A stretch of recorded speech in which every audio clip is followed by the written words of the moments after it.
आज प्लेटो के शिक्षा संबंधी विचार एजुकेशनल थॉट्स पर विस्तृत रूप से चर्चा इस यूट्यूब वीडियो में करेंगे।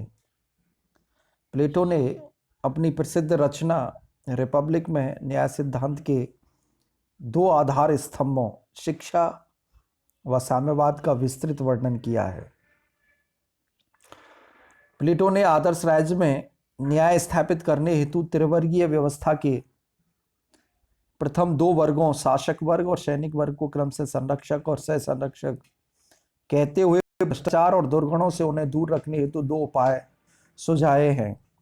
पहला, शिक्षा संरक्षक और सह संरक्षकों की आंतरिक शुद्धि का साधन माना है। दूसरा, साम्यवाद संरक्षक और सह संरक्षकों की बाह्य शुद्धि हेतु उन्होंने दो उपाय बताए हैं।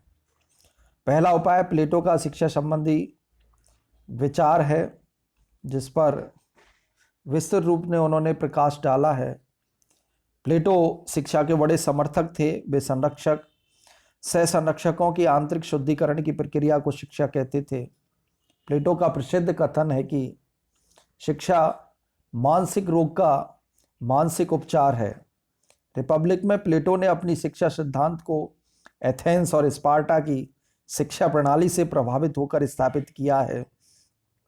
एथेंस, जहां शिक्षा प्राप्त करना व्यक्तिगत कार्य था और वहां बौद्धिक शिक्षा अर्थात मानसिक शिक्षा पर अत्यधिक बल दिया जाता था, वहीं स्पार्टा से उन्होंने शारीरिक शिक्षा का मूल मंत्र लिया है, जहां राज्य नियंत्रित अनिवार्य सैनिक प्रशिक्षण हर व्यक्ति के लिए अनिवार्य था। इन दोनों की ही विशेषताओं को उन्होंने अपनी शिक्षा प्रणाली में समाहित किया है। विस्तृत शिक्षा सिद्धांत के कारण ही रूसो ने प्लेटो के ग्रंथ रिपब्लिक को शिक्षा पर लिखा गया आज तक का सर्वश्रेष्ठ ग्रंथ कहा है। बार्कर ने भी कहा है कि प्लेटो की जो शिक्षा प्रणाली है वो उसके न्याय सिद्धांत का तार्किक परिणाम है। सेवाइन के अनुसार प्लेटो का आदर्श राज्य पहला और सबसे ऊंचा शिक्षण संस्थान है। प्लेटो का जो आदर्श राज्य वो पहला और सबसे ऊंचा शिक्षण संस्थान है। इस सेवाइन महोदय ने प्लेटो के शिक्षा सिद्धांतों की प्रासंगिकता और सर्वश्रेष्ठता को इंगित किया है। प्लेटो की शिक्षा योजना क्या थी? कैसे एक बालक को व्यवस्थित रूप से उसके प्रारंभिक शिक्षा से लेके और जीवन पर्यंत कैसे उसको शिक्षा जो ढांचा है उसमें शिक्षा प्राप्त करनी है, उस पूरी ढांचों को उन्होंने शिक्षा योजना कहा है। और प्लेटो ने अपनी शिक्षा योजना को मुख्यतः दो भागों में बांटा है। मुख्यतः दो हैं, वैसे तीन है। नंबर एक, प्राथमिक शिक्षा जो प्रारंभ से 20 वर्ष तक थी। उच्च शिक्षा 20 से 35 वर्ष तक थी। और एक व्यावहारिक या क्रियात्मक शिक्षा जो 35 से 50 वर्ष थी। प्रारंभिक शिक्षा प्लेटो ने इसे भी तीन भागों में बांटा है। प्रारंभिक शिक्षा जो 6 वर्ष तक की शिक्षा थी, उसको उन्होंने 6 वर्ष तक के बच्चों को नैतिक और धार्मिक शिक्षा, दो नैतिक और धार्मिक शिक्षा 6 वर्ष तक के बच्चों को दी जाएगी। दूसरा जो भाग था 6 वर्ष से 18 वर्ष तक की शिक्षा का, उसमें शारीरिक और बौद्धिक शिक्षा, साथ ही संगीत और व्यायाम।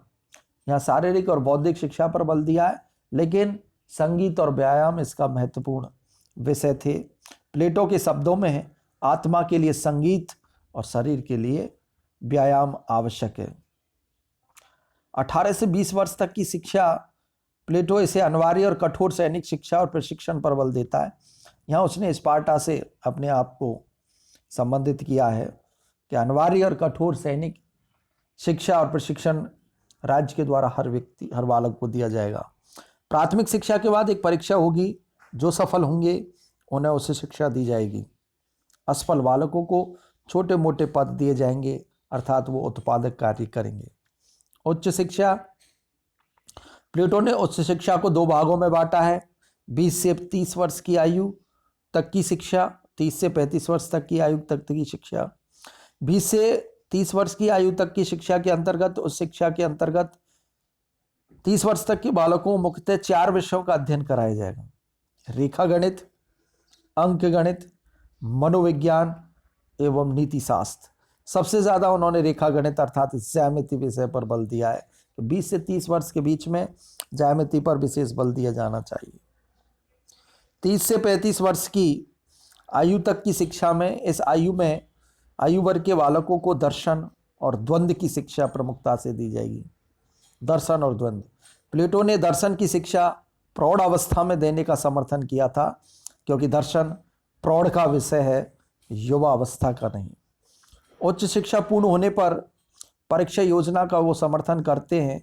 इसमें असफल व्यक्तियों को मध्यम श्रेणी के पद अर्थात कार्यालयों में जगह दी जाएगी, लेकिन सफल होने वालों को व्यावहारिक शिक्षा लेनी होगी। अर्थात जो 35 वर्ष के बाद असफल हुए हैं उन्हें सैनिक संबंधी कार्य दिए जाएंगे। क्रियात्मक या व्यावहारिक शिक्षा, 35 से 50 वर्ष तक की व्यावहारिक या क्रियात्मक अनुभव का पास होने वाले जो भी बालक हैं वो संचय करेंगे। 50 वर्ष के बाद उन्हें मंत्री पद दे दिए जाएंगे।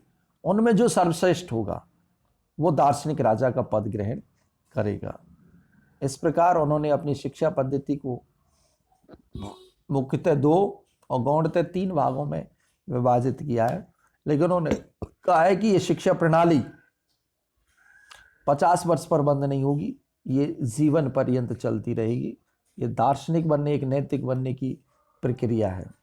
प्लेटो की शिक्षा सिद्धांत की विशेषताएं, ये सद्गुणी शिक्षा पर बल देते हैं, अर्थात आंतरिक शुद्धिकरण का साधन ही शिक्षा को मानते हैं। दूसरा, स्त्री और पुरुष दोनों के लिए शिक्षा पर वो बल देते हैं। इनकी लंबी शिक्षा पद्धति, अर्थात कम से कम 50 वर्ष तो आपको शिक्षा ग्रहण करना है, फिर भी ये जीवन पर्यंत ही शिक्षा पर बल देते हैं। इससे कार्य विशेषज्ञ पैदा होंगे, उनका मानना है। शारीरिक और मानसिक दोनों प्रकार की शिक्षा पर बल। 5वां है राज्य द्वारा नियंत्रित शिक्षा प्रणाली, अर्थात अनिवार्य रूप से हर व्यक्ति को इस शिक्षा प्रणाली के तहत अपने आप को शिक्षित करना होगा। छठा, केवल दार्शनिक वर्ग, सैनिक वर्ग अर्थात अभिभावक वर्ग को ही शिक्षा दी जाएगी। Thank you.